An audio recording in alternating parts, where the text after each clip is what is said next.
دكتور عبد الرحمن السميد كان يدعو يطعم الإنسانية ويرحم الإنسانية، حتى الطيور حتى الحيوانات وكل. وهذا ندامه ذهب إلى قرية ما لها ليس لها مسلمين، جلس معهم دعاهم إلى الله سبحانه وتعالى. قالوا أنت مسلم؟ وهم كان عندهم جفاف كثير عميق يعني مدمر. قالوا نحن لما أعطاهم الأطعمة وكذا وزع إليهم، قالوا أوكي نحن نريد حاجة أكثر من هذا، نريد المطر، ادعوا الله لنا، ادعوا ربك، إذا جاب المطر نحن سوف ندخل في الإسلام. وهو جلس في مكان وحده كان يبكي ويتضرع إلى الله.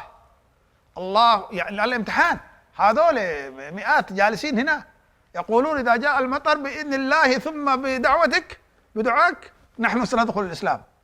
والله بدأ جلس وحده يبكي ويتضرع إلى الله سبحانه وتعالى. بعد مدة جاء المطر الخفيف، خفيف بس مو مطر الذي خفيف. هذول استغربوا يقولون هذا كلامه صحيح. يعني كم دخلوا الإسلام في شيوخ؟ 80 أخذوا الشهادة على نفس الوقت. الله سبحانه وتعالى شوف نحن شفنا الله سبحانه وتعالى جاب دعوته على نفس المكان.